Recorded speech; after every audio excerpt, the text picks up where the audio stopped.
ពីកចេះទៅបស័យអនុត្រឹមតែ5វិនាទីណាមិនមែន5នាទីណាហើយក៏មិនមែន5ម៉ោងដែរគឺ5វិនាទីដល់បាត់ហើយតែដល់តែក្នុងវីដេអូទេដោយបងប្អូនឃើញអញ្ចឹងខ្ញុំគ្រាន់តែបិទដៃអញ្ចេះនៅកចេះដកដៃមកវិញដល់កន្លែងបថោងតោងស្បែកបាត់ហើយតែបើនិយាយពីសាច់ជិះម៉ូតូមែនតើណា8ទៅ10ម៉ោងទ្រីបលើកនេះយើងជិះម៉ូតូពីអ្នកដៃគូស្នេហាយើងហ្នឹងបង$5អូន$5តែបញ្ជាក់បង$5អូន$5ហ្នឹងចាក់តសាំងចាក់មិនដល់ផងព្រោះថាឲ្យតែចេញដើរម្ដងចាតាមផ្លូវឈប់រហូតឲ្យតែឃើញអីប្លែកឲ្យតែឃើញអីតំណងគឺចូលញ៉ាំអត់លហែពីកចេះដល់បស័យអនុឈប់ឡើងចង់10ដងជាងឈប់អត់លហែឃើញញ៉ាំដល់កាហ្វេចាហើយឈប់ឲ្យតិចម៉ូតូអីចឹងទៅឃើញកន្លែងណាលេងប្លែកគឺយើងចាប់ផ្ដើមចូលទៅហើយអត់រំលងឯងនិយាយរួមពួកខ្ញុំឲ្យតែដើរលេងណាអត់សូវចូលចិត្តថាបើសិនជាទៅពីកចេះទៅបស័យអនុទៅលេងទៅបស័យអនុអត់ទេចាកន្លែងណាតំណងចូលកន្លែងណាតំណងញ៉ាំឈប់និយាយរួមឈប់គ្រប់កន្លែងតែម្ដងយើងអត់បខំទេចាអញ្ចឹងបែបលក្ខណៈថាការជិះរបស់យើងនេះវាអត់សូវធុញយើងអត់ផ្ដោតទៅលើការជិះ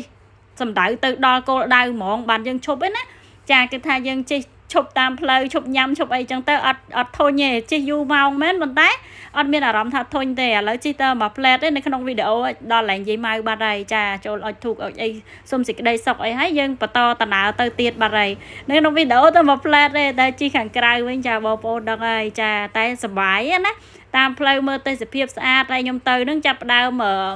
វាក្នុងកន្លងថាមានធ្លាក់ភ្លៀងមួយហើយអញ្ចឹងទេសភាពតាមផ្លូវគឺចាប់ផ្ដើមមានពណ៌បៃតងហើយឥឡូវជិះផុតពីកន្លែងលោកយាយម៉ៅមកបន្តិចហ្នឹងដល់កន្លែងដូចកន្លែងនោះដូចជាដល់ផ្លូវបំបែកចេះយ៉ាងភ្លេចបាត់ហើយដោយសារទៅយូរហើយមិនដឹងដល់កន្លែងណាកន្លែងណីទេទៅឡើងខ្ទង់ជា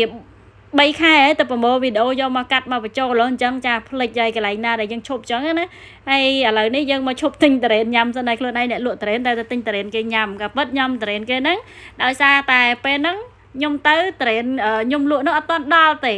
អញ្ចឹងខ្ញុំទិញរបស់គេញ៉ាំសិនព្រោះក្លៀនដែរចាទិញរបស់គេញ៉ាំហើយខ្ញុំដើរលេងហើយត្រឡប់មកពីដើរលេងវិញម្លងបានប្រហែលទៅខ្ញុំចាប់ដើមមានតរ៉េនលក់អញ្ចឹងយើងដើរទិញរបស់គេញ៉ាំភ្លក់របស់គេអីចឹងទៅតែអាចញ៉ាំលើកដំបូងណា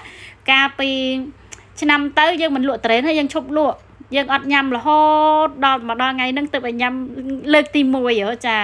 និយាយវិថាជាតិសាហាវបងប្អូនហើយញ៉ាំលើកទី1នេះជាមួយនៅបរិយាកាសខាងក្រោយខ្នងចាមានភ្នំមានថ្ងៃអីចឹងទៅហើយនៅខាងមុខនោះមានចកាដូងវាធ្វើឲ្យយើងផ្លាច់អារម្មណ៍ដែរហើយសួរថាធុញថងណាឥឡូវនេះបន្តិចឈប់ញ៉ាំបន្តិចឈប់ញ៉ាំចាឈប់អត់លហែអញ្ចឹងចេះអត់ចេះធុញទេមិនថាជិះម៉ូតូមិនថាជិះឡានទេជាមួយប្តីខ្ញុំមួយចាឲ្យតែខ្ញុំថាបងឈប់នេះឈប់បងឈប់នោះឈប់ចាអញ្ចឹងអត់ធ្វើឲ្យយើងមានអារម្មណ៍ថាធុញ stress នៅពេលដែលយើងជិះតាមផ្លូវទេទោះជិះរយៈពេលវែងចង់និយាយថាប្រហែលជាខ្ទង់ចង់10ម៉ោងមែនណាតែអត់មានអារម្មណ៍ថាយូរទេយើងឈប់រហូតយើងញ៉ាំរហូតហើយដល់គោលដៅបាត់ហើយចាវាថាវាប្រឡប់អត់ឲ្យយើងតឹងរងចាំថាដល់នៅអញ្ចឹងណាឥឡូវភ្លេចខ្លួនមកដល់បស័យអនុបត្តិតោះដើរលេងមួយខ្ញុំទាំងអស់គ្នាបងប្អូននឹងមែនសម្រាប់ទឹកប្រៃហ៎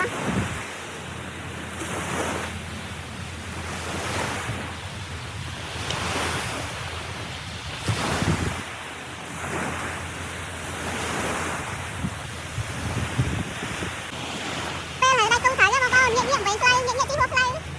ជីហួរទៅផ្លូវអស់លុយទេនឹងមែនសម្រាប់ទឹកប្រៃហ៎នេះមកដល់ហើយសម្រាប់ទឹកប្រៃ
brown sugar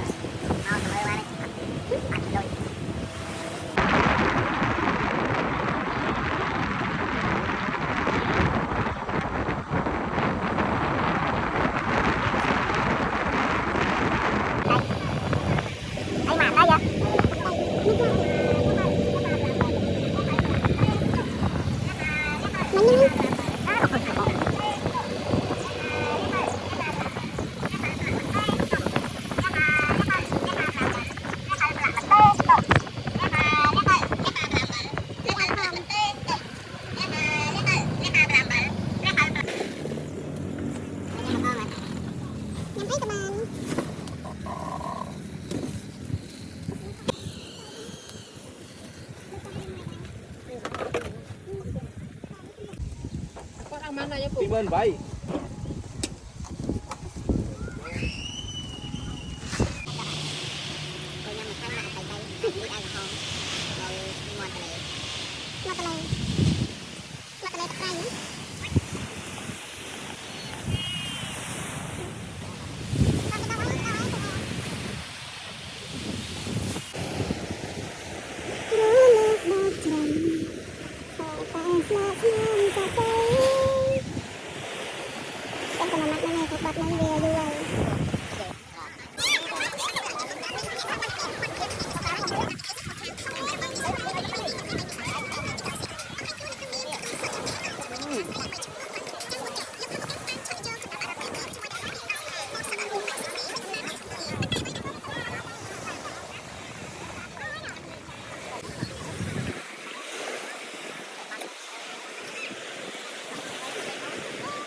បើនិយាយពីដើរវិញទៅប្រសិទ្ធអនុលើកនេះគឺថាដើរសពគ្រប់កន្លែងឆ្អែតឆ្អន់ហើយតែមិនដឹងកន្លែងណាខ្លះទេអត់ចាំអត់ដឹងភ្លេចអស់ហើយព្រោះថាទៅ2 3ខែហើយពេលអញ្ចឹងឲ្យរៀបរាប់ថាកន្លែងនេះ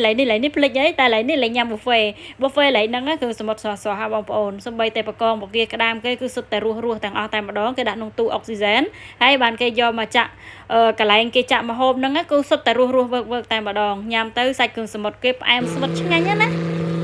ហើយបន្តកន្លែងនេះគឺនៅលើស្ពានកោះពស់ចាស្ពានកោះពស់ឥឡូវគេបើកឲ្យយើងជិះចរាចរណ៍ទៅមកបានហើយអញ្ចឹងក៏បានជិះមកមើលទេសភាពនៅលើស្ពានកោះពស់ហើយបន្តទៅទៀតហើយមិនដឹងទៅណាទៅណីខ្លះទេរហូតដល់ទៅចប់វីដេអូត្រឡប់មកផ្ទះវិញតែម្ដង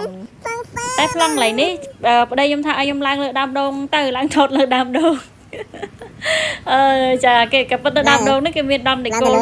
មួយយើងអាចឡើងបានគេឡើងបេះដូងអីចឹងណាតែឥឡូវដូងគេបេះអស់ហើយចឹងយើងមិនបាច់ឡើងទេនៅតាមនឹងបានហើយធ្វើអីណាខ្ជិះខ្ជូតអីណាដើរថតរូបថតអីតែខាលឿនតិចទៅកុំឲ្យវាថាយូរពេកទៅបងប្អូនមើលធុញណាតែមកដល់កន្លែងនេះវិញចាគឺមកដល់ចុះពេលគេវាយកំងត្រូវបងប្អូនចាគេបងសំណាញ់ហ៎និយាយពីថាមកសំណាញ់នឹងសុទ្ធតែកំងសុទ្ធរស់តែម្ដងមកយកមកជោគតឹងចាទឹកថៃ7ទុំឆ្ងាញ់មែនតែននៅសុទ្ធតែរស់ទាំងអស់ចាគេវាយបានមកម៉ងហ្នឹងណាឡើងកន្លះធុងពេត្រូក៏ទៅនៅសមុទ្រដែរបើគេវាយម៉ងត្រូវមកម៉ងទៅនឹងយកតាណាអស់ហើយនេះគាត់មិនមែនយកលក់អីណាគាត់យកធ្វើម្ហូបញ៉ាំតែចែកគ្នាទេដូចថាគ្នាគាត់3 4 5នាក់ដើរវាយអញ្ចឹងទៅបានមកយកមកចែកគ្នាអញ្ចឹងទៅប្តីខ្ញុំបានមកដោះមកលោះអីអញ្ចឹងទៅបន្ទាប់ពីដោះម៉ងដោះអីគេហើយអញ្ចឹងទៅមិនមែនម៉ងយើងមិនថៃយើងទេណារបស់គេណាបងប្អូនចាហើយក៏មកហៅមីឆាហៅអីញ៉ាំម្ដងគ្រឿងសមុទ្ររហូតអីចាឡើងចង់តឡន់អីហៅមីឆាសាច់គោញ៉ាំម្ដងលេងដាក់គ្រឿងសមុទ្រហើយដេកស្ដាប់ទឹកកលក់មើលថ្ងៃលិចតែសំខាន់ណាអាជើង4នេះក៏គេមកមុជទឹកសមុទ្រដែរចាអ្នកខ្លះអត់តាន់បានទៅមុជទេបានត្រឹមតែសែណាហើយមកដល់ប្លង់នេះប្លង់ចុងក្រោយឯងពួកខ្ញុំអត់មានថតអីបន្តទៀតទេ ដេកមកយប់ស្អែកឡើងចេញទៅផ្ទះហើយតែបងប្អូនអត់ឃើញវីដេអូខ្ញុំ review ពីទស្សនៈពីអីហ្នឹងដោយសារតែខ្ញុំដេកផ្ទះបងប្អូនអញ្ចឹងខ្ញុំអត់បានថតទេវីដេអូមានតែប៉ុណ្្នឹងឯណាបងប្អូនអរគុណបងប្អូនទាំងអស់គ្នាចាចាំជួបគ្នានៅ vlog ដើរលេងក្រោយៗទៀតព្រោះឲ្យតែពេលដើរលេងខ្ញុំចូលចិត្តថតចាផ្ដិតរូបភាពមកទុកមើលខ្លួនឯងផងចែកជូនបងប្អូនមើលផងអញ្ចឹងណាខែបងប្អូនអត់ទាន់បានទៅអីមើលសិនទៅចាមើលហើយខែថាចង់ទៅអីចឹងទៅចាវឹងទៅមិនបាច់កម្រងទឹកមុនទេកម្រងទឹកមុនច្រើនតែអត់បានទៅដូចពួកខ្ញុំនឹកឃើញចង់ទៅប្រចរៀបកៅអៅដល់បាត់ទៅហើយអរគុណ